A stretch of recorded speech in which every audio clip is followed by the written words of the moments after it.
And welcome back to the Breaking Zone. I'm Dave. I'm Brian. And I'm a journalist, motorcycle educator, career YouTuber. You are? I'm an engineer. I road race motorcycles and do podcasts with Dave. And no MotoGP this week. So what are we going to talk about? Like, what is there? What of our lives, if not empty, without MotoGP? What do we do all winter when there's no racing? Yeah.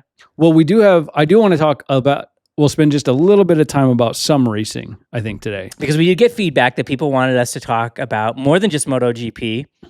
So that's on you. Yep. So I'll feed us in a little bit here. So let's get caught up a little bit on the World Superbike. And of course, the way we're going to talk about World Superbike is how it ties into MotoGP. Because that's really that's what we follow lead mostly. Back to MotoGP. Yeah. So right now we just finished up the Estoril round for World Superbike. Toprak Takeover has a 39-point lead in the championship with 1 round to go. Oh, so it's looking pretty good.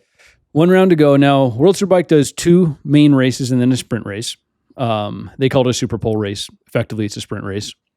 So I think that means there are still 62 points up for grabs at the last round.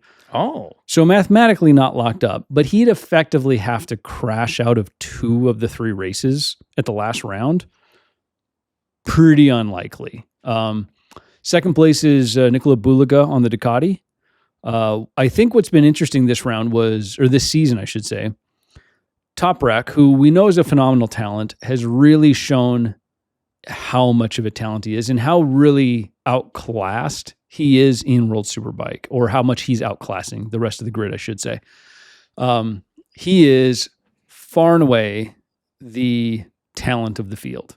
He is on the BMW. The next closest BMW is miles back. It's like the next closest BMW is barely top 10 finishes, and he's out there winning all the races. Well, let me ask you this, because here's a couple. My understanding is the BMW isn't especially good. So Toprak's been quite dominant. Why do you suppose he's stuck around in World Superbike for as long as he has? Well, I think the BMW's pretty good. The problem is, just like in MotoGP, he has a Ducati problem. The Ducati, the Panigale, is very much built to go World Superbike racing. And the BMW, that M1000 really is as well, but they've got so much catching up to do still to get to where Ducati is in terms of what they're building. That said, I think that BMW M1000 is a very, very good machine. It's very technical, very, very advanced. But I think he's also up against not just my bike versus this bike, it's my bike and BMW versus that bike and all of Ducati. And that's a very unfair fight. It's been interesting. You surmise that it's been interesting to him because he's still, even though his talent is so irrefutable, it's still challenging for him. Yeah, this has definitely been a challenge. There's a few more things this year that have been really interesting technically. But let's get back to your actual question, which is why is he still there, right? And I think he's still there because he hasn't been able to get the MotoGP ride he wants yet, right? And that's really where I think 2026 is coming in when he's switching to Yamaha. If I'm totally honest, I still don't think that's the MotoGP ride he wants, but it's the one he can get, and he's frankly running out of time. Right. He's now, I think, 28, which is still a very young man, and he has really survived his career without very many injuries of any kind. He's been fairly healthy the whole time. He's had little things like all of them, but he's never had huge gaps in riding because of injuries. But even then, he's not 20 years old. He's not Fermin Aldeguer or Pedro Acosta, right? He's an older guy now. So he really wanted a factory team ride somewhere. The MotoGP world just does not seem to rank World Superbike highly enough to warrant that for him, which is unfortunate, but maybe it's warranted. Maybe he gets to a MotoGP and doesn't dazzle everybody and blow everybody away, or maybe he does, and we realize we've vastly underestimated World Superbike. Since all roads lead back to MotoGP, I think I could confidently say that Toprak could still outperform a lot of existing riders in MotoGP today, right? That there's a lot of people that have a MotoGP seat this year or next year that I'll bet you Toprak will be quicker than. If for no other reason, his racecraft is excellent. When you watch him racing, he knows exactly what he's doing. He's thinking through things. He's very aggressive, but somehow always in control. For as aggressive as he is, he has a very, very short list of incidents with other riders where you're sort of like, ooh, you stepped over the line there. That was too aggressive. He's got very few of those. He's a pretty tidy rider most of the time and very in control. But yeah, I think if you go down the list of who's currently got a MotoGP seat, there's a handful that you're like, oh, I'd rank Toprak above that. There's a couple of them that I would. Even having never seen him on a MotoGP bike. I mean, he did get to do a test of some years back, I believe it was with Yamaha as well. He didn't really impress or set the world alight with that. That's kind of why that didn't turn into an offer. But I also think that's probably more a result of, hey, those Michelin tires are not easy, and jumping onto those things, it's another world compared to what he's used to with the Pirellis. So, right. And, MotoGP bikes are so focused around that rear tire. You do a lot more rear braking. There's a lot of unique aspects to it. But I don't know. There's a couple riders that I'm not going to call them out in MotoGP that I don't really think they deserve to be there. And that's a mean thing to say, but I think there's more talent. There's younger talent coming up that they deserve that seat more. Yep. And so, yeah, I'm really excited for him to be there. That's going to be really, really interesting. I did read an interesting statistic years ago that you reminded me of. And it basically looked at a lot of professional motorcycle racers and the ages where they are the most competitive and they have their best years. And it's typically 28, 29, and 30. Those are your best years because you're mature enough. If you've made it to that point, you're mature enough. You have better discretion. You're still young enough to be fast and willing to take risks. Your frontal cortex, your frontal lobe is now mature. You understand risk better. Yep. So I think, 28 years old, yeah, he's in that window though, where he could still come out and really wow us. Yep. And I'd like to see that. Yeah, I'm excited for it. We'll see how that plays out. This year, really, so he won the championship with BMW in 2024. That was his first year with the team. That was during that season, BMW had what they call super concessions, which it's superbikes, so it's production-based motorcycles. Super concessions opens up some things that the teams can do to try to bring a non-competitive bike up to kind of what's competitive within World Superbike. So he was running a super concessions chassis. I think there was some little engine things that they could do to get a little more power out of it. But then he went and kind of dominated in 2024. And so he lost all the super concessions kind of late in the season, late in the preseason. So they didn't have as much time to test and plan for, because I think they went into the off season of 24 thinking they were going to keep having the super concessions benefits. So they went into 25 and then suddenly had to switch and revert to a bone factory frame. They couldn't do anything to it to modify it. Some other limitations with the engine. And he really was not thinking he was going to be at the top of the class in 2025, or he was going to have to work his butt off just to get close. And it kind of looked like that. The very first couple rounds, he really wasn't up there. Phillip Island, he really wasn't up there. But then he went on a tear and has been on a tear since mid-season. I think he matched his previous record win streak from last season of 13 race wins this year again. And I think right now he's sitting at 21 wins this year. Jeez. Which in last year in 24, when he dominated, he only had 18 wins in the whole season. And now he's going 21 wins going into the last round. So there's still potentially more wins up for grabs. So yeah, I mean, incredible talent, hugely dominant in the field. This season, it's really just been him and Bulega. It's very much almost every single race, those two tear off, and it's just them. There's only been two other race winners, I think, all year. I think Alvaro Bautista won 2 races, and then I'm blanking on the Yamaha, got his first win. Somebody in the comments can maybe help me out here. I'm blanking on his name right now. He got his Locatelli. Locatelli got his first race win this year. So between Bulega and Toprak, they've won every race but 3 races all season. It's just been those two. So fairly dominant. So, but yeah, so I'm excited. I think it's, setting up for a good finish to the season. The other thing that was interesting this round in Estoril was Bobby Fong from America got to do a wild card entry in Estoril. How did he do? With the Attack Yamaha? About what you'd expect. It's always going to be a tricky thing when you're coming from another series over, new track, new tires is probably the biggest shock. I mean, the bike's similar, but not super similar. It's not he's not running a full World Superbike back in Moto America. So there's definitely some other things there that he had to get used to. But I mean, the biggest thing is he's been running Dunlops for years in Moto America to then have to switch and jump on Pirellis, which not necessarily better, not necessarily worse, just different. It's just going to be a shock to the system. So I think he finished 17th in the first race and then 18th in the other races. He finished all 3 races though, which is great. And I think he's going to get a chance to ride at the next round in Jerez as well. So awesome. That's fantastic. Yeah. Right. Because, when World Superbike used to come here to Utah, someone we know got a wild card with World Superbike and they put him on a World Superbike spec bike.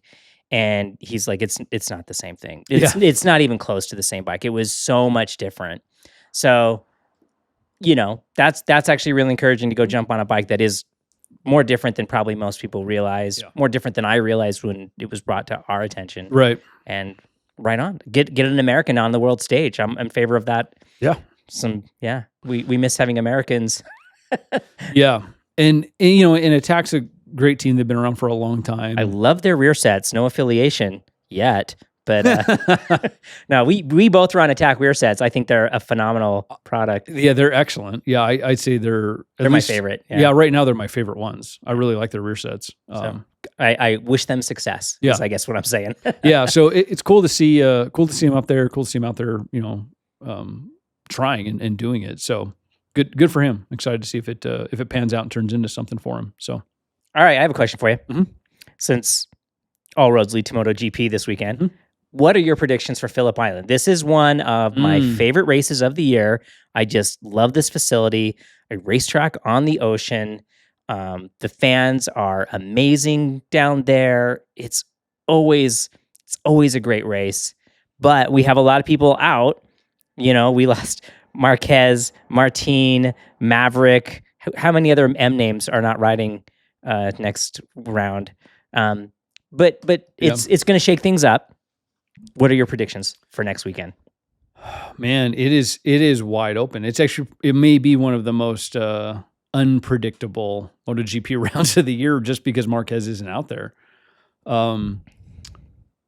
Let's see. I think based on the nature of the track, you'd have to assume the Aprilia should go well there. They don't historically have a great track record, but Bez is on a tear. So you'd have to think Bez has got a decent chance. I'd put him up there, Acosta. I always want to give Acosta the benefit of the doubt. Yeah. I'm wondering if, based on his performance last round at a flowy track, if Luca Marini and yeah, definitely. But Ducatis don't typically do as well on the flowy tracks. I'm really wondering if Marini can come out. I think he got a taste of being in front again, and that might.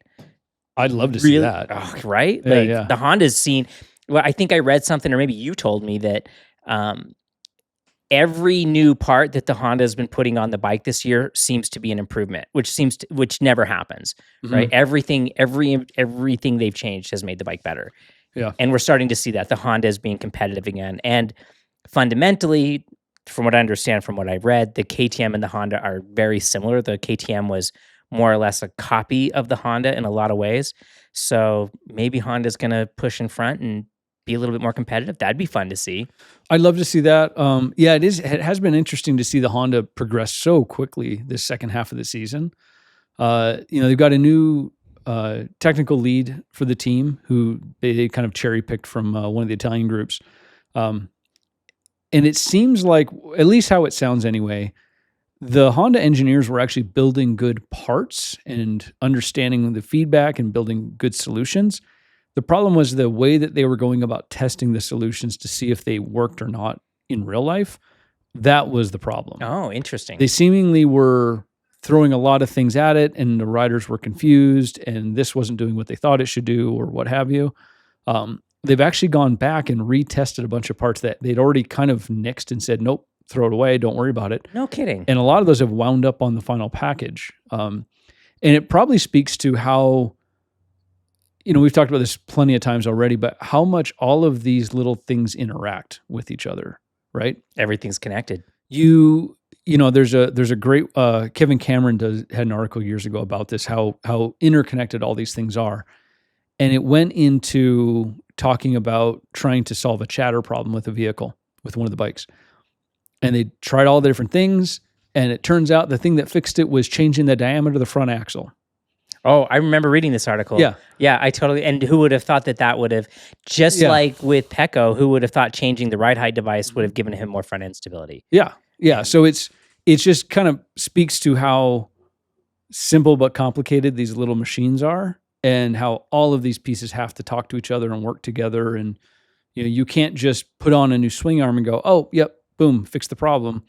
Well, the swing arm now affects the chassis pivot, affects the wheel, like all of these things connect together. And so you've got to kind of get a version of the bike where everything fits how it should together and behaves how they need it to.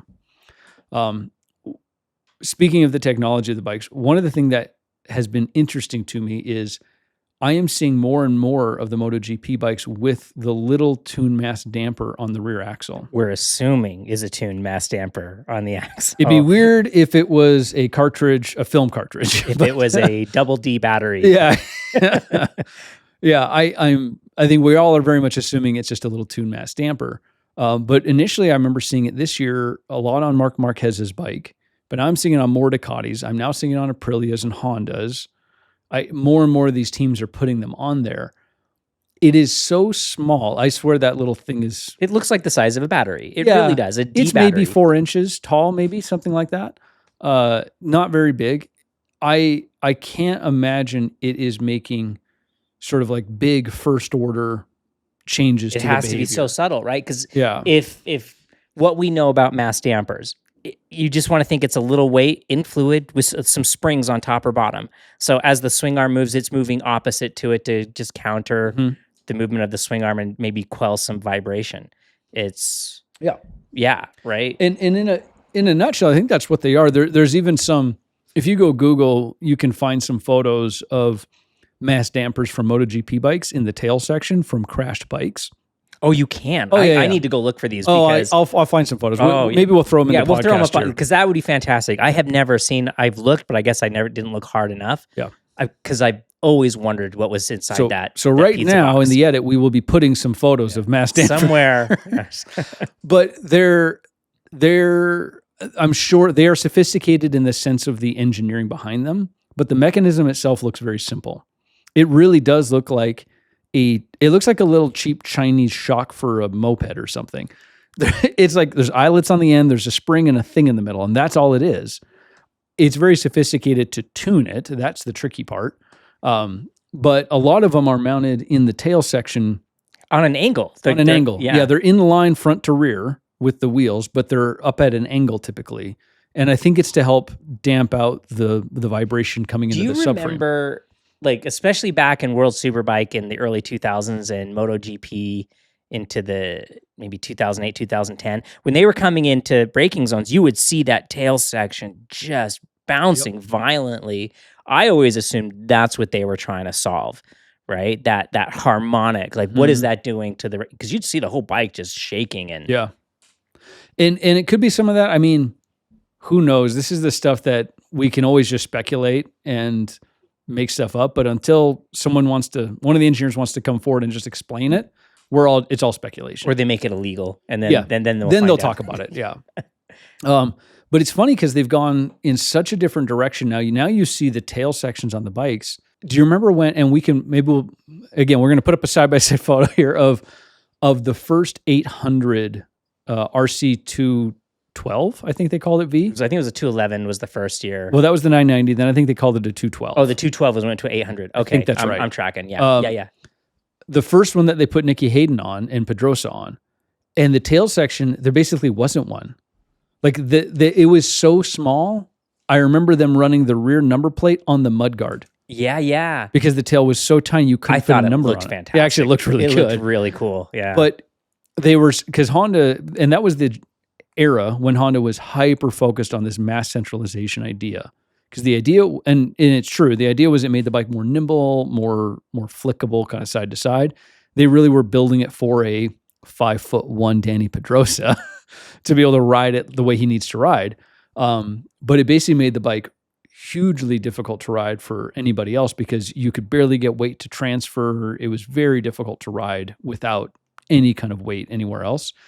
And to now, if you look at truly any of them, the Aprilias, the Ducatis especially, the Hondas, any of them, the tail section's gigantic now because now they put a bunch of electronics back there. They put the mass damper back there. A bunch of things live back there for a few reasons. One, they need more space for the airbox up front. The fuel tank is basically under the seat entirely now. That's all fuel tank, basically, from the rider's seat pan all the way to just above the rear wheel. That's all. Kidding. Yeah, that's all fuel tank now. Wow. And so they had to put stuff in the back, but it also is there on purpose because changes the behavior of the bike and helps them, shift weight to the back to take advantage of that rear tire. I would imagine too, by centralizing the fuel load, it's going to have less of an impact as it changes over the course of the race, as opposed to your fuel load that's out on a perimeter. Up front or up high. Yeah. Funny enough, my very first sport bike was a 1991 FZR 600. And I thought it was super cool because the gas tank was just a plastic cover. The fuel tank itself was vertical. And it basically came up, between your knees, but it went down to right above the top of the transmission up to where the gas cap was right at the back. I've always wondered why more designs don't use that. It's hard to do that with the V-twin, obviously, but it made so much sense for centralizing the mass, and it was easier to take the tank on and off. Well, and even the Aprilia, when you take that fuel tank off of your Aprilia, that fuel tank kind of drops down. There's like a snorkel that goes down. I had a Multistrada, the Multistrada 1000, the Multistrada 1100. The entire top of the motorcycle was the gas tank. The gas tank that looked like a gas tank, there was virtually nothing there. It was all under the seat, and the tail section was the fuel tank. Yeah. My CBR 600 was like that, and the current one still is like that because it's not changed. Hasn't changed since 2008, yeah. But the fuel tank was very much, it kind of dropped almost vertical, it felt like, inside the engine. Yeah, I like that idea. It's brilliant, yeah. There is that, now that we're talking about it, it reminds me of that Kramer bikes. Oh, I love Kramers. They're pretty cool. They're awesome. Yeah. But it's all what they call rotomold, right? Mm-hmm. Fuel tank that is the subframe. The whole subframe is the fuel tank. And it looks cool. Looks great. It makes sense. It seems like an effective place to put things. And I was worried that they would be a little fragile in a crash, your fuel tank just, this big plastic thing just bending or breaking. I've seen several of those things be crashed at the racetrack, and they're bulletproof. They seem fine. Buell got really into this mass centralization, did the same thing. You remember the frame itself, it was a twin spar frame. That was the fuel tank. Mm-hmm. And then Harley engines, because of the way the engine's designed, they had an oil bag or an oil reservoir, and he put it into the swing arm. Oh, that's right. Remember this? Yep. And it didn't really work out because you're putting liquid into it. But there were some advantages for putting the oil in the swing arm. One, it helped cool the oil. And then the movement of the swing arm actually helped get the air out of the oil. So like all the air would kind of move out of it. And so you ended up with better cooling. Was the fuel in the frame? Yeah, the fuel was in the frame. Yeah. Remember the big giant twin spar frames? And when they first came out, you're like, oh, what's going to happen? Because they stuck out a long ways. And you're like, what's going to happen when he crashes? Is this thing just going to catch on fire?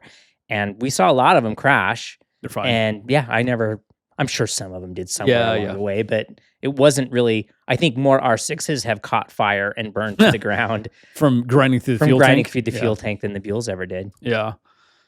Yeah, that Buell is an interesting thing. The perimeter brake that they ran for a long time. I don't know if they still, because I think Buell's still around, but I don't think they do that anymore. Yeah, I think they might still be doing the perimeter brake. And if you think about it, the perimeter brake was, it was a good idea implemented just a little bit wrong, because I think Bimota in the 60s did something similar, where basically there was no brake carrier. You look at a brake rotor now and you have the stainless steel and then you have your aluminum carrier. Well, Ducati did this for a while, BMW did this for a while, where they just bolted the rotor right to the spokes of the wheel. And Buell took it to the next level and put it right onto the rim, as wide as it could be. And so you had to flip everything around backwards and whatever.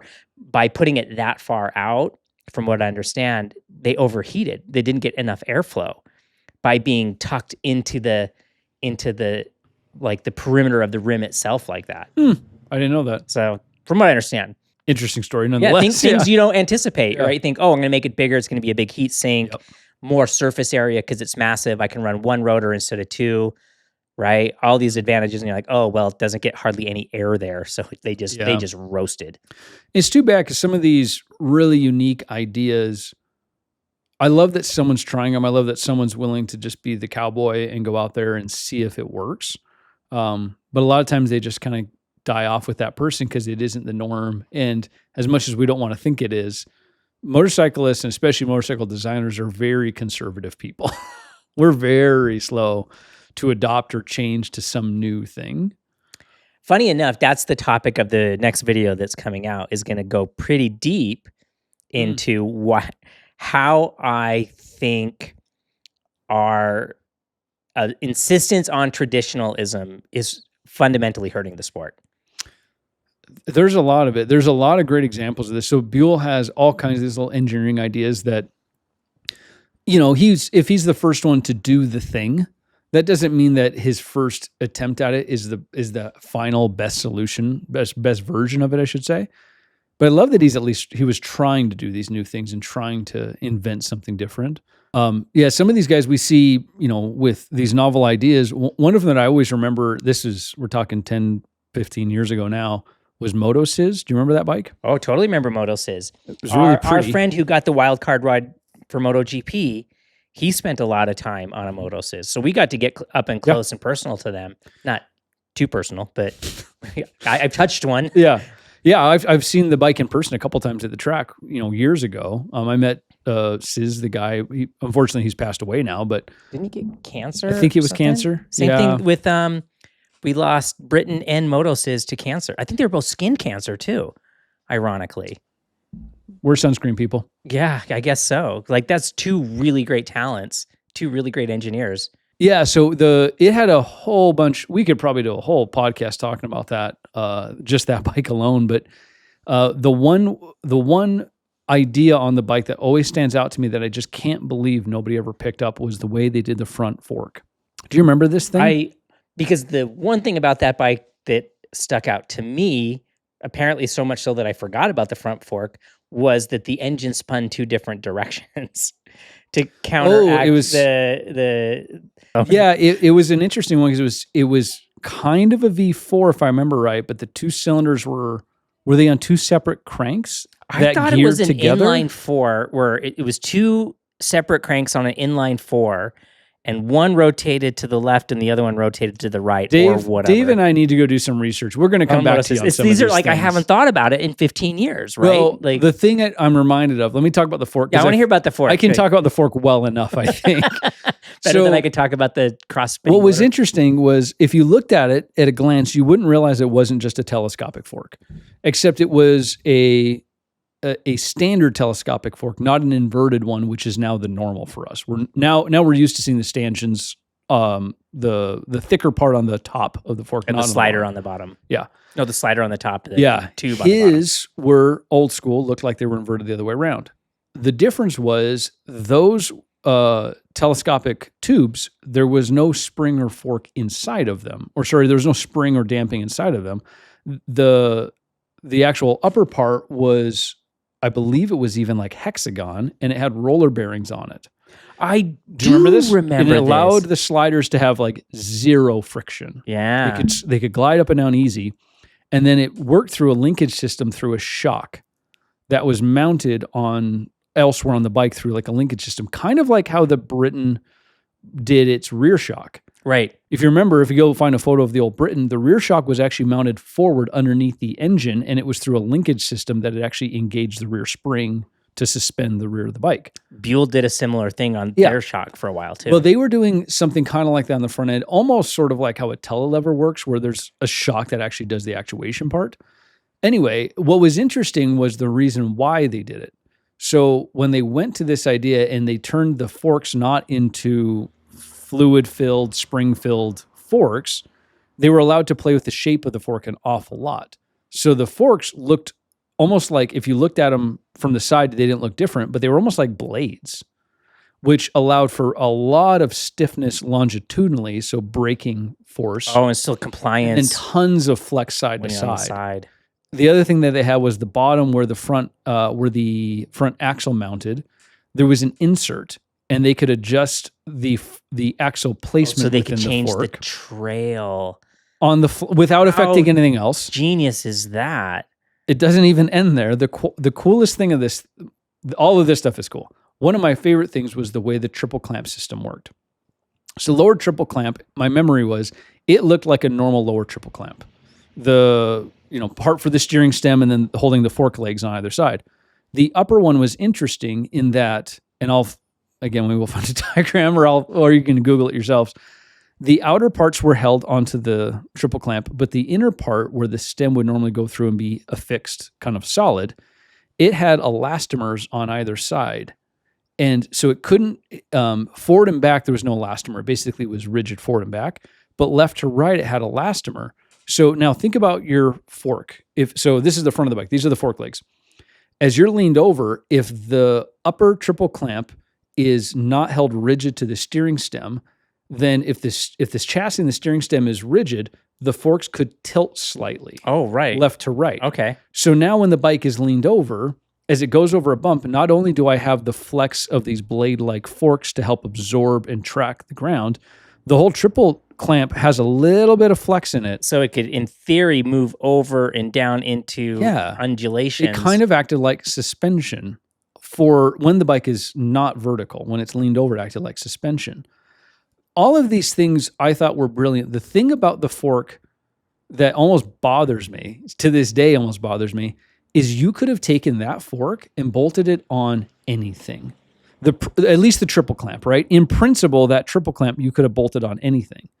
And you look at all the triple clamps now, my favorite is if you look at the Yamaha MotoGP triple clamp. Do you remember how this thing looks? It's like it's an alien. Yeah. It's really crazy looking. Yeah. It looks nothing like you expect a triple clamp. So normally you've got your two fork caps and then your steering stem, and then there's some metal that has to connect the bits. Now the fancier ones, you'd have some cutaways, which the theory is it allows the fork tubes to flex in relation to the steering stem. Yamaha's, there's like this weird web of material that connects them, and it doesn't bridge forward at all. It just bridges between them like a U almost. You'll have to see a photo of this. It's hard to describe it, but it's all trying to give that front end more feel as they're leaned over in a corner. And all of this is relying on the aluminum, presumably, triple clamp being able to flex. Whereas Motoczysz was going so far beyond just flexing the aluminum, they were like, no. We've engineered these elastomers in there to give it true suspension and true movement. And I just can't get over how no one's ever picked up on that or tried to run with it or do another version of it. We're so traditional. It's like why, there was a lot of different front ends back in the day. The GTS 1000 had the RAD front ends, RADD, which reminds me too, about a year ago, I was at Barber Motorsports Park, and I walk upstairs, and there was freaking Pierre Terreblanche. And Pierre Terreblanche is the guy who designed the 999, the Multistrada. He worked for, I think it was Cagiva. He did the Elephant and the Navigator, like some of the Grand Canyon. That's what it was, the Cagiva Grand Canyon, one of my favorite motors. Anyway, and I'm like, freaking Pierre Terreblanche. I mean, in terms of motorcycle designers, that's royalty. Yeah, right? And not many. You don't really know too many motorcycle designers. He was very polarizing. He worked for Ducati. We went from the 916 to the 999, and that really bothered a lot of people because it was so different. But it had some really genius ideas, especially at the time. He did the 999, right? Yeah, he did the 999. I've always liked that bike. Yeah, but he was doing the stack headlights when we were used to the cat eyes, and now we're all back to cat eyes.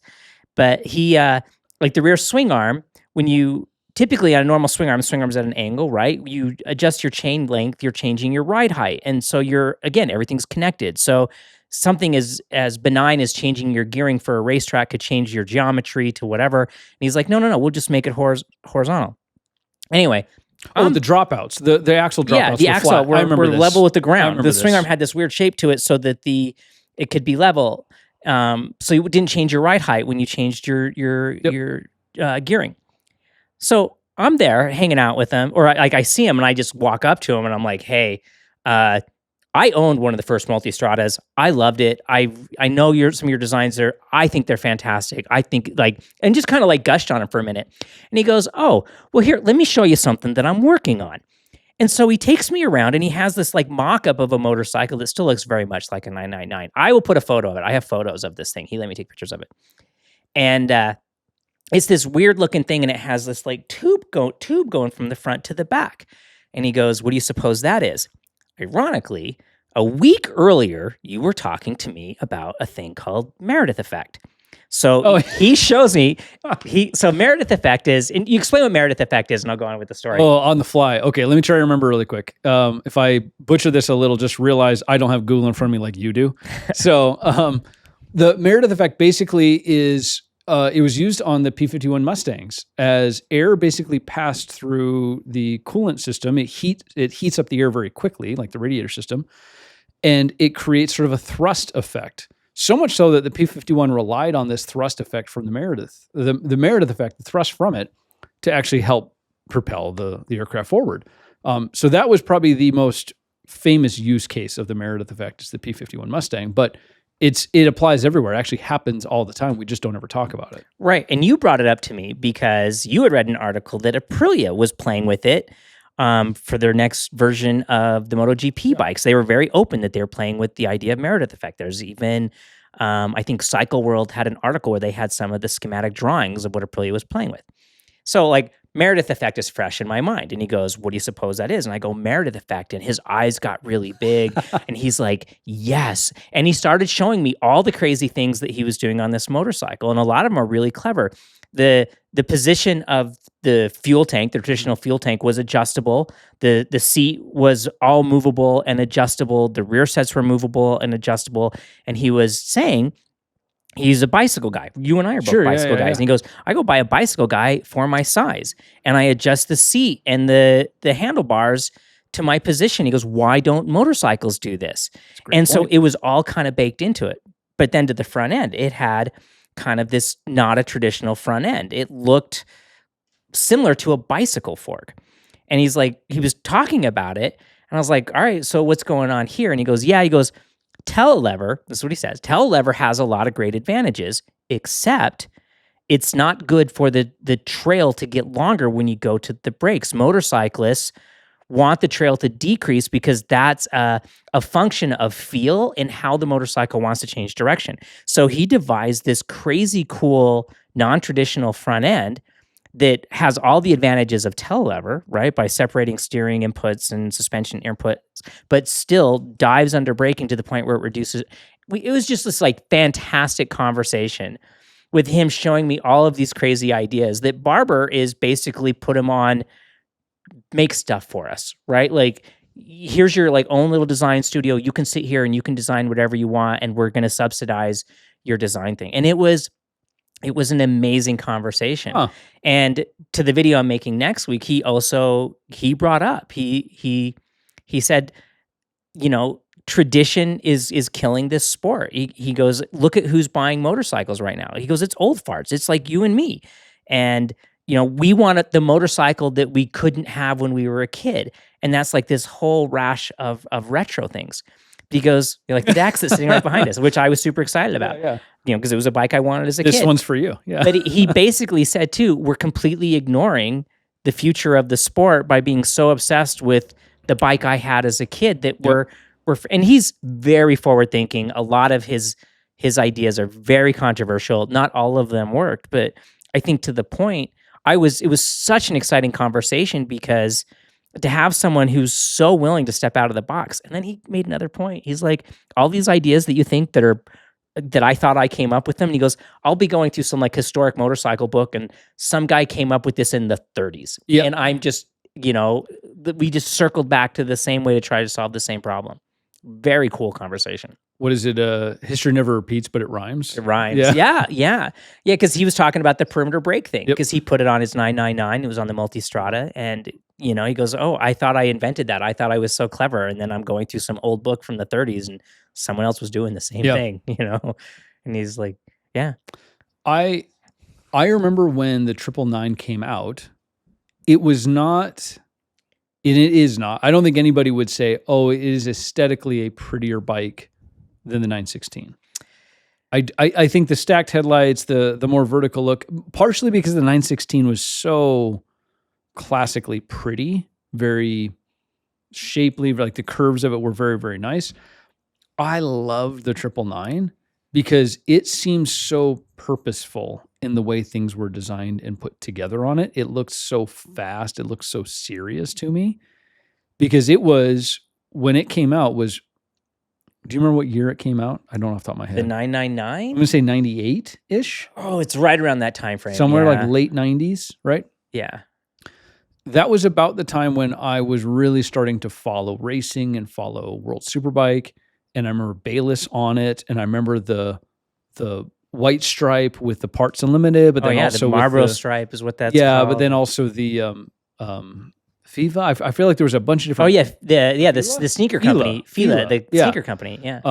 On the side of it, I love that thing. The bend. No, that was the 916, the L&M with the big circle from Boston. Anyway, I thought it was a gorgeous bike, and I thought it just looked so serious and so racy. I always liked that thing. All right. Looking back is always hindsight's always whatever. And maybe it's because we've seen 916s for so many years and they're everywhere and they're ubiquitous and they've informed what motorcycles look like still to this day. But today, I get more excited about seeing a 999. Looking at a 999 now, I think is prettier. Objectively, I think it's prettier, and I think it's aged better than the 916. Now, I'm sure there's going to be someone in the comments who thinks that's sacrilege. And 916 is objectively a pretty bike. Fun fact, it's a copy of Honda's design. The guy who designed the 916 saw the Honda NR750, was so excited about that he copied it line for line to make the 916. And I didn't know that. The NR750, the oval piston, it had the... Remember, the you look at them side by side, it's... The very lines similar? They are, so it's almost plagiarism, other than the dimensions are a little different. But it's like... But I still think the 999, I think, is objectively prettier than the 916. I have gotten to see at the racetrack, I've never seen a 916, 998, whatever generation, proper race bike at the racetrack. I have seen several World Superbike 999s at the racetrack, and it is cool to see proper kit bikes from that era because there was technology, but it was not sleek. It was not pretty and beautiful. It was a little bit clunky. There's big like CAN bus plugs. There's like these big gnarly things that they look so purposeful. It's not pretty at all. It's not meant to be aesthetic. It's very serious though, and it's meant to do a certain function. It's almost kind of like a dry clutch. I think the first time someone hears a bike that fires up with a dry clutch, you're like, oh, that's broken. Oh yeah. I had a guy. I had one, and I was at a stoplight. It's a funny story. Guy pulls up next to me, and he rolls down his windows. There's something wrong with your bike, and you dry clutch. And I'm like, no, it's okay. He's like, no. There's something wrong with your bike. And I'm like, no, it's okay. Yelling over the clackada, clackada. And he goes, no, I'm a mechanic. I know there's something seriously wrong with your bike. So, but to your point, right? And I think it's sort of that, if you're really into motorcycles and really into Ducatis and racing and stuff, you like the sound of a dry clutch. It is not a pleasing sound by its nature, but you associate it so closely with performance and racing that's why when you hear one, you're like, oh, that's cool, But it's not in and of itself a pleasing thing, really, I don't think. I really do see motorcycles as low flying airplanes with a hinge in the middle of them, right? They're really complicated. And so I'm always drawing parallels with like the Air Force and military aviation. I think it's impossible not to connect the two. And this is close to you. The A10 Warthog, which is objectively the ugliest ugliest airplane ever to take flight, but at the same time, it's also one of the most interesting to look at. I find it visually pleasing to look at. I find something so unbelievably cool and stunning about something that is everything is to serve a purpose. Yep. And to me, that's what the A10 Warthog is. And to a large degree, that's what the 999 is. The old Honda RC30 and RC45s, they were designed and built to be Suzuki 24-hour race bikes. That's what the single-sided swing arm came from, that we can change a wheel faster. I love that. And so like some of those older bikes, you go look at them, we're used to the fork going through the axle and there's pinch bolts or whatever. These things had little hinges on the bottom of them that you would undo so you could drop the whole axle out the bottom of the fork and slide the new one in. It was like totally impractical, unbelievably complicated, but boy, did it look cool to have something so purpose-built. Maybe in some other podcast in the off season when we've got more time to fill, we'll get more in. If you don't know, Dave was in the U.S. Army. I was in the U.S. Air Force. I worked on F-16s and A-10s for quite a while. So maybe in the future one, we'll debate the A-10 more and more. But yeah, to your point, I think, and even people who worked on the aircrafts, there was something about the A-10 that you sort of loved, the character of it, the nature of it, sort of this flying tank. It's not really supposed to be in the air. Big weird motors and the wings that are shaped funny, but when I did my we're gonna just talk about the A-10 just for a second. Yep. I did my basic training where the A-10s did their bombing runs and they have that big giant cannon on the front, the big Gatling gun thing. 30 mil. And when it goes off, you know this. When it goes off, it doesn't sound like ta ta ta ta ta ta ta. It goes brap, brap, right? So I'm in basic training. And I wanted to join the Air Force, but the guy stood me up and I ended up in the Army, and there's all, everybody has a story, right? And I'm sitting there and these things are flying over and the brop, brop, and you could visually see when that gun went off, it slowed down in the air and then had to, I did so many push-ups because the drill started, what are you looking at the sky? You're in the Army, eyes on the ground, do push-ups. I did a lot of push-ups because I just couldn't stop looking. They were right over the tops of the trees. It was so incredible. Yeah, it's a unique aircraft. It's an aircraft built around a gun, basically. You're right. They're like, well, we invented this 30 mil gun. Now how do we get it in the air? That was kind of the problem they were trying to solve. And so the whole thing's kind of built around it. It is a really wild aircraft. If you're unfamiliar with it, do some research. It's hard not to kind of get excited about it. It's just such a cool thing, the A-10. Yeah, the Warthog. Didn't they call it? It was called the flying tank, wasn't it? In that, it had all kinds of tank nicknames. Killer. It had all kinds of nicknames. The 30 mil gun is wild. They have to. I can't remember what the numbers are now, but they have to. It's only air to ground, right? You don't do air to air with a 30 mil. It's air to ground, and they have to be at a specific angle of attack or greater. Because if you're too flat, the gun will literally. It pushes the aircraft. It slows it down so much it pushes the aircraft backward. It also has flaps in front of the wings to divert more fresh air to the. That's why the engines are way up high back there. It's to help divert more air to them. Because when the gun is going, there's so much smoke and things like that, and it can slow down so much, the engines can stall. Oh my! And so it was to help divert more air to the engines just to keep them running while it's shooting the gun. Anyway, we could spend an hour talking about it, and it's fascinating because it's a fun thing. That's what makes MotoGP bikes super exciting because they're solving the same kind of do we? Here's the mission. I just have to, and I think this is a fun way to think of it. Racing isn't necessarily about being the fastest. You just want to finish the race in less time than the other guy. Right? You're just really trying to get it done as quickly as. It's not necessarily about top speed, and so. It's just a ball of concessions. It's a ball of compromises and a ball of challenges that are ever changing. Yep. And it's the fascinating aspect of the engineering element of that, like the mass dampers, going back to that, we have this weird little problem we can't get around. Yep. Let's try this. Let's try that. Let's try spinning the engine backwards. All MotoGP bikes, the engines spin backwards, right?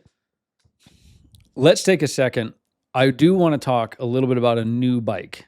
Okay. That is now available. All right. So should we talk about bikes on this podcast? Like, I know. Like, enough about airplanes. Let's talk about motorcycles. All right. So Ducati. So for World Superbike, right? You have to make enough of whatever the bike is you're going to race to homologate it. You have to make a certain number. I think it was 50 for a long time. You had to make 50 No, it's examples. more than that. Now it's in the hundreds, I think. Okay. I don't know the number. Still, that's a good thing. But that's what forces them to. That's why somebody, I can't, you can't, but that's why somebody can go buy a V4R. Right. Right. They only make the number they need. I am positive that Ducati's losing money on every one of those units that they sell. They sell for like 50 grand or some crazy number. Oh, right. I think our local shop has one. I bet Ducati's losing money when they sell those, even at 50 grand. I bet they're losing money. BMW makes the M1000. A lot of them do like a homologation special, but really those two brands take it the most serious. They're pushing the limits of what the rules are, even within homologation. I love it. Okay, that new Panigale V4R, it does have, and all the Panigale V4s, I believe, have reverse rotating engines. Mine has reverse rotating. Your Multistrada even has. You can tell it's crazy. I've never ridden one with it. I'm curious, so maybe at some point I'll have to try it. But spins the engine backward. It also has some pretty elaborate aero on it. The new V4R even has the side pods. Yeah. Have you seen this? Yeah. The little downwash side pods. I think that's fascinating that it's gotten to the point where it's showing up on a street bike, because if it's on the street bike, then they can run it on the race bike, right? That's the whole reason why. Does anybody need one on their street? Of course you don't need one. Does anybody need aero, right? Like on your street bike, no. You do not. But they put it on there because then they can run it in World Superbike.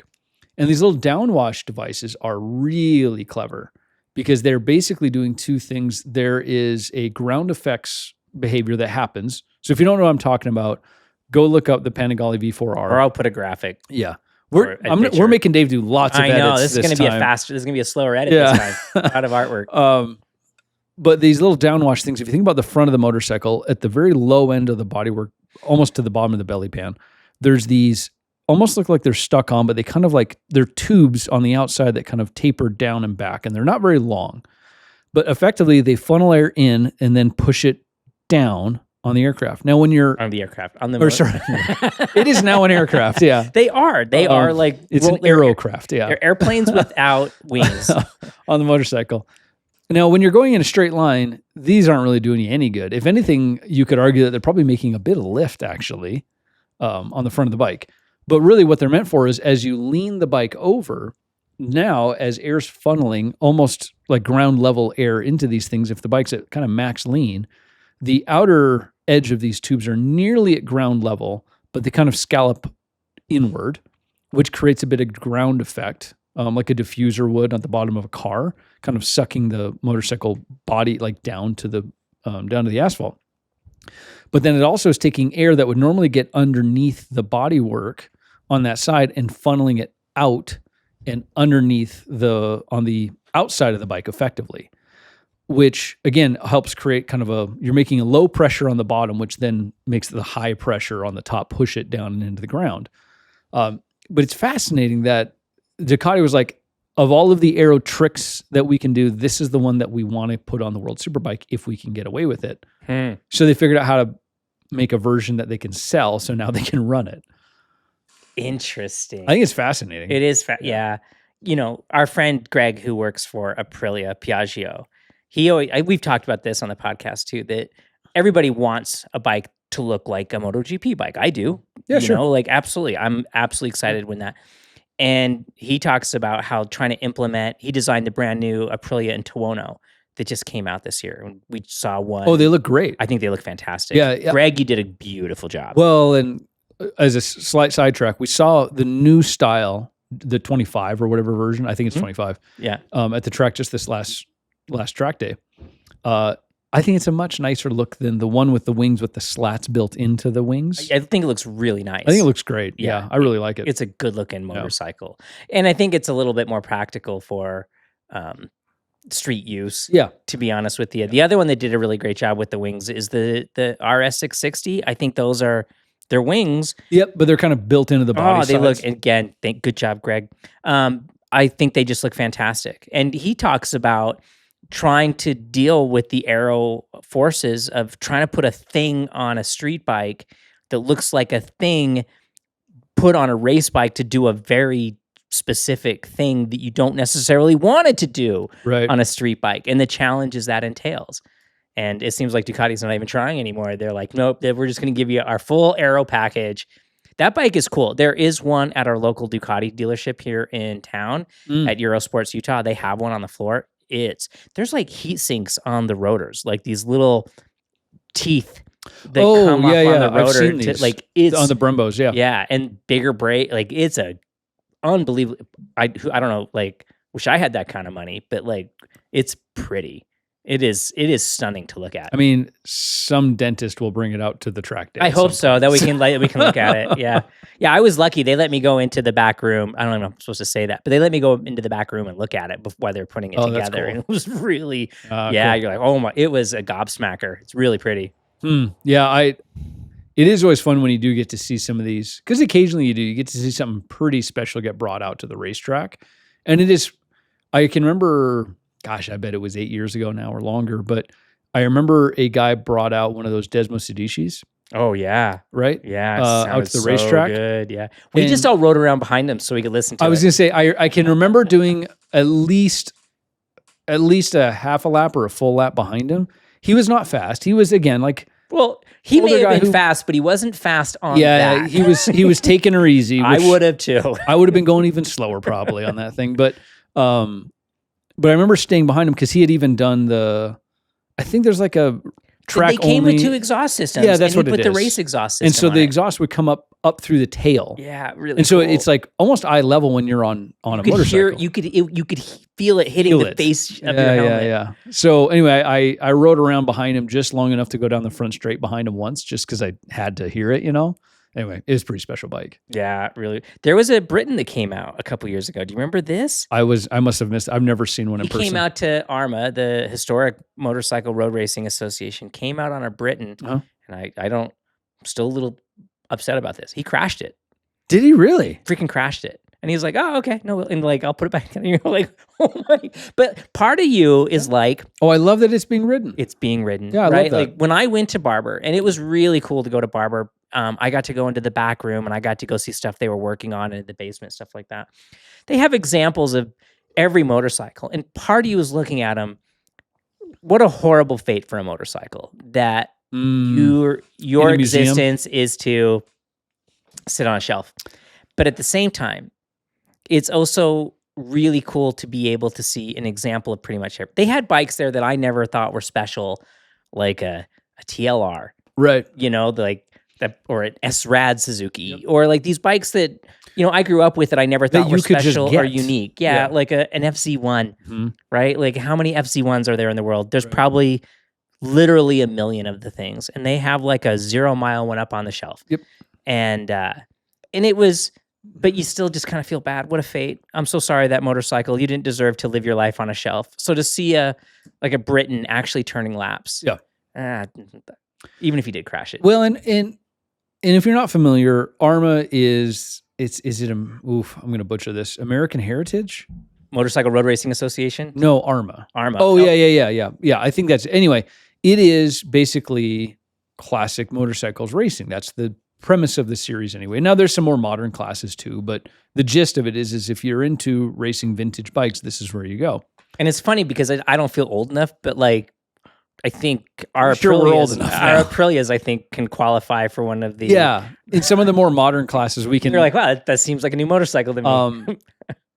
But I think it goes back to your earlier point you mentioned about like these traditionalists. There's a place for everybody. Whatever you're into, there's a place for you. And these vintage guys, the Bonneville speed stuff, like right. There's a place, whatever you're into, there's a spot for you. You just got to go find it. The vintage stuff is cool though. It is neat to see these kind of quirky, weird old things out there still running, still getting ridden. They've got a class for, I think it's called the CB 160. Right? Oh yeah, right. Which, I mean, those were basically like the Volkswagen Beetle of motorcycles for quite a while. They don't die. Yeah, they run forever. Like bullets bounce off the engine and axe heads wear out faster. They're it's not crazy. fast by any stretch, but when there's a grid of them out there together having a ball, and you're going 33 miles an hour, like even a big crash is not that bad. Yeah, I fell harder tripping going into the kitchen over the rug. Yeah. So anyway, there's a place for you. Whatever you're into, there's a spot for you. Speaking of, I totally reminded myself of this. I saw an article. I can't remember where I saw it now. I'll have to find it now. We had a conversation a while back about the baggers and how we think the bagger thing should introduce and allow certain adventure bikes. I totally agree. GSs. Yes. Are they going to do it? No. Oh. But there is another series which is based around taking GSs and adventure style bikes. Oh, I love this. And racing them. I'm more excited to watch this than the bagger class. I've got to go find where this series is happening. And it's very grassroots at the moment, it looks like. Oh, I freaking love this. It was 19 and 21 inch front wheels. It was almost like I think in the car world, they refer to it as rallycross. Oh, okay. Yeah. So I think it's probably most akin to supermoto for us, for motorcycles, but it definitely was not supermoto. It was mostly dirt, and then there were some asphalt bits. Oh, so it was freaking, okay. So they're changing surfaces. But it was kind of like dirt tracking in some areas. Like in the little clip I saw, there was a little tabletop jump that they had to do. And then there was a big bend that they had to dirt track around. Then there was a little asphalt infield. Then the lap continued. And they're all on like Suzuki V-Stroms. Strombonis. And GS and all the Tenares probably. And I thought that... They listened. They heard. They heard us. I love this because, think of how much fun that would be to watch, right? Well, in a big flat track corner, a tabletop, some road race corners. Talk about what a motorcycle's capable of in one little race. Well, so when we were talking about the telelever and those bikes and kind of how they're different than a telescopic fork and why maybe that isn't used in racing and so forth, we made the comment. Well, if it was objectively the better thing for that venue, then it would be the thing that everybody would start using, right? But it isn't still. It is like for road racing, people don't use telelevers. But in this venue, in this sort of touch a bit of everything venue that they'd invented for this race series, maybe the telelever is the answer. I don't know. What a great experiment. So, I want to see this catch on and be. I'll find a little more detail and maybe we can share it on the next podcast where to see this thing. Yeah, happen. if we find footage of it, we're going to share it because that is super, super cool. Yeah. It looked like a damn good time no matter what. Because I think, we were talking about like the history thing and to me, gatekeeping is the biggest frustration of right? And we can sit here and we can celebrate the vintage guy. Yep. Right. And we can celebrate the dude who loves cruisers and the low riders and the things like that. But we should also be willing to celebrate the things that we don't necessarily understand. Yeah. Right. And I'm going to talk specifically electric motorcycles. A lot of people get really worked up. I know from the comments about electric motorcycles, about automatic transmissions, about a lot of these riders, people get really worked up about these things. And when I did the DCT video about Honda's DCT and how it works, and the one thing I think they could improve upon it, I mentioned in there that, we have friends from the military who didn't come home with maybe all of their appendages. And I got comments from a bunch of veterans and people who have suffered injuries who are able to ride because of DCT and these rider aids. And, I just think there's enough hate and controversy in the world right now over every stupid little thing. Everything's a culture war. Motorcycles, we should be above that and celebrate each other and celebrate our differences, because I love that dude's still riding a DCT. I love that electric motorcycles are a thing. And, I have a friend, Krissa, if you're listening, Krissa has a a zero motorcycle, and she's like, I wouldn't ride any other way. This thing allows me to do the thing for all these reasons. And you're like, that's awesome. Yeah. That's awesome. Two wheels are really what matter, right? Well, and there's like the bigger piece of just because a lot of people get bothered when they see like electric bikes, for example. They get bothered. They're like, oh, no, an old 2-stroke 300's better. And maybe for you, for your situation and your use case, it is still better objectively, right? I mean, I still have a 300 2-stroke that I use off-road. I'm not replacing it with an electric bike anytime soon. But just because an electric bike exists and it's now an option doesn't mean that I don't still get to have my option, right? If you don't like DCTs and you don't like automatic transmissions, buy one. Cool. Don't buy one. There's plenty of options. Yeah, but don't shit on the guy who did buy one for whatever reason, right? Like I spent a good amount of time on that DCT, and I'm still not sure that I would own one, but I absolutely loved riding it, and I saw all the value in it. It was fantastic. A friend that we know, John, I'm not gonna say his last name. John is shopping for a motorcycle, and I told him, go look at the Honda CB 650R with the E-clutch. Yep. He's like, oh, I don't have an E-clutch and blah, blah, blah. And I was like, no, just seriously. And he calls me right afterwards and he goes, I just want to thank you because I never would have considered that bike.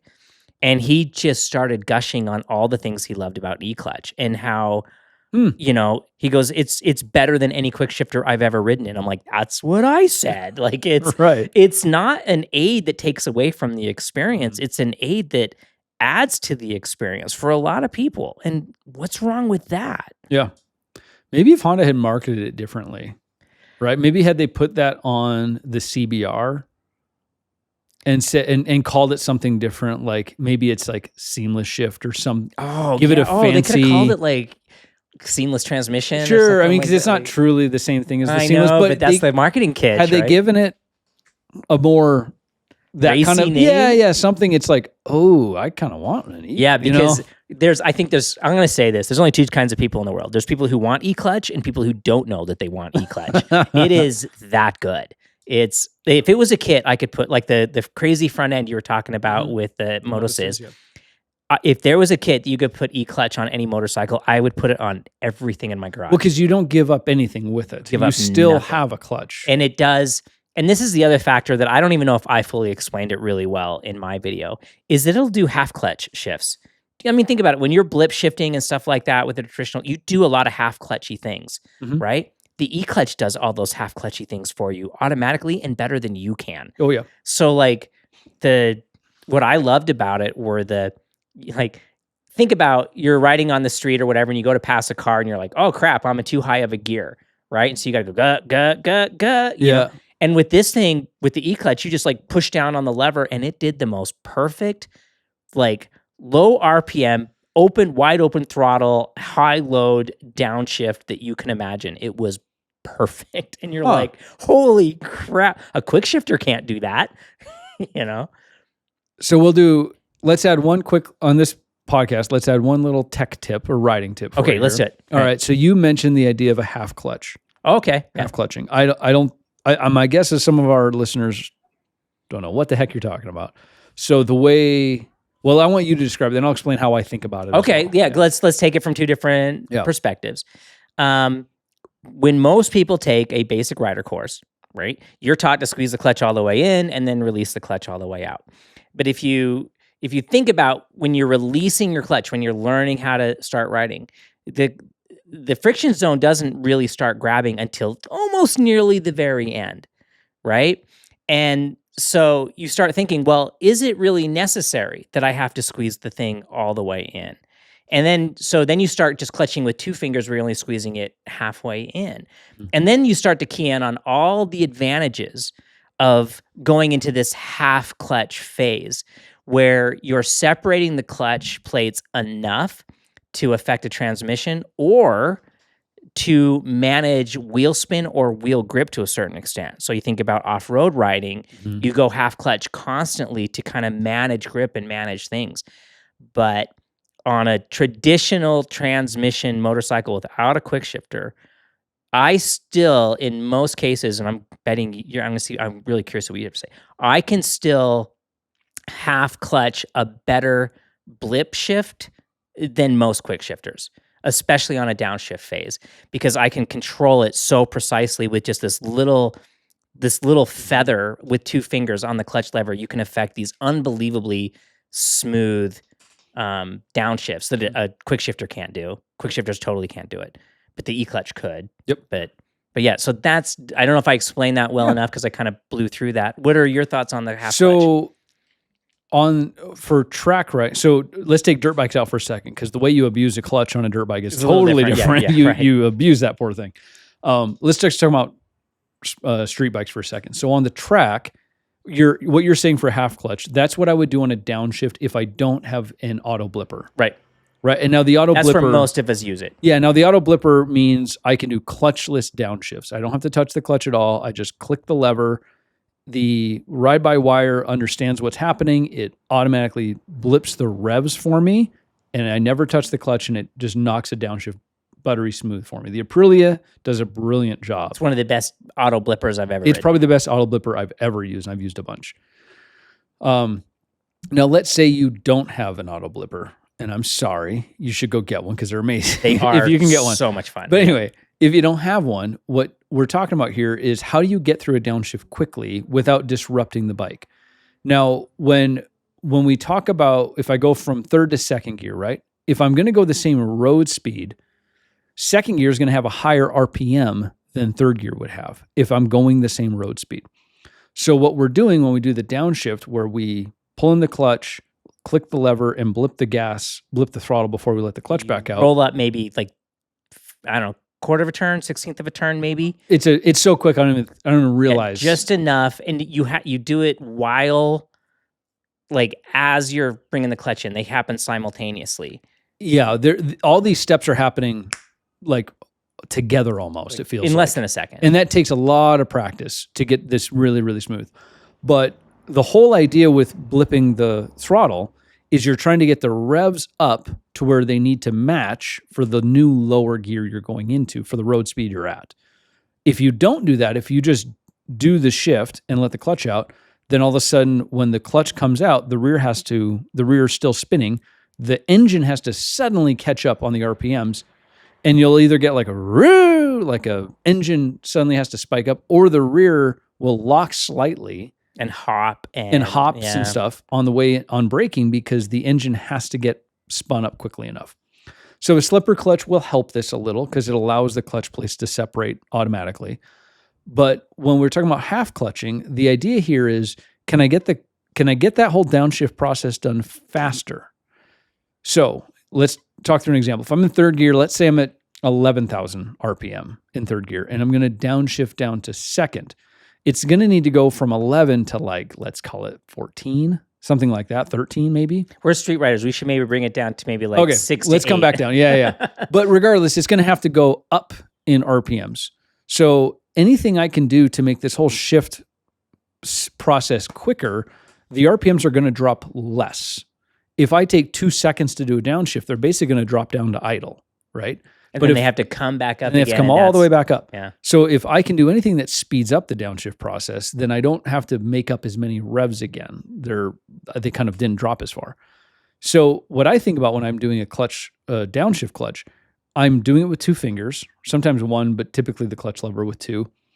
I'm leaving the other 2 fingers wrapped around the bar that I'm holding onto. So when I pull the lever, I pull it basically until the back side of the clutch lever bumps against my fingers. That's as far as it goes. So it's only traveling a tiny amount, but it's enough to take pressure off the clutch plates to let this whole downshift process happen, and I don't drop the revs as much. So that's a very in-depth explanation of this, but do this in your next street ride. Think about your downshift. I did 2 videos on this year, clutchless upshifting and then blip downshifts. Mm-hmm. And I think my thumbnail on the downshift video isn't as good. I might need to revise it because not as many people watch that one. But I go through this in detail, like the whole process of how to blip with the downshift. And what's really interesting, with the exception of the Aprilia, every other quick shifter I've used or auto blipper I've used, I can outperform it. I can do better with the downshifts. And what you also get from a blip downshift, where you're kind of You roll up the throttle a little bit as you squeeze halfway, and you roll down as you click, and then you come back. So it's kind of like this little. Yep. You get this other advantage too, is you're still getting a little bit of clutch release on the way out on the finish of it, which also helps keep the back of the bike really stable. Yep. So like on the big multi-strada, it's a big, I just did a tune on it. I have a video coming out on that probably over the course of the winter. It's close to 200 horsepower now. And like blipping that downshift into, you can settle it so smooth because when you have that much power, you can get it unsettled. Oh yeah. Especially on a street where the grip's not as good or the asphalt's cold or whatever. And just having that little half clutch gives you so much control with minimal effort. Yep. It's a beautiful, beautiful thing. And, back to where it started, this whole thing is the E-clutch does that for you automatically like no other system I've ever seen. It's pretty remarkable because there's so much advantage of that, right? Not squeezing the clutch all the way through. Like, think about it. The only time really, even without a quick shifter, the only time I'm really ever squeezing the clutch all the way in is when I come to a stop. Yeah. Or if I'm riding really slow, stuck in traffic. Yep. The rest of the time, I'm half clutching everywhere. Perfect. All right. Anything else? No, I think that was good. I mean, we were all over the map. We had no MotoGP to talk about. We managed to talk about MotoGP. All kinds of stuff. We talked about airplanes. We talked about, so let us know what you thought. Please, if you have questions, if you guys have questions, like throw them out. We'll talk about them at length if you like. I mean, we're heading MotoGP's, we only got 4 rounds left. 3 rounds left. Phillip Island, Sepang, and then Valencia. Only 3 rounds left. And we're going to have a whole winter where we're going to talk about anything. So if you have questions, like bring them up. We'll cover them in depth. If you got to this far into the video and you still haven't subscribed to the channel, you should go ahead and you click really that. should. Yeah. Like, come on, like you're here for the long run. You made it to the end. So awesome. Thanks guys. All right, guys. We'll see you next week. Actually, we might not see you next week because I'm going to be out of town next week. So Dave's going on an adventure. I'm going on an adventure, hopefully weather permitting. So our next episode might be delayed a few days. We'll have to see how that plays out. So awesome. Don't forget about us. Thanks. We'll see you next time.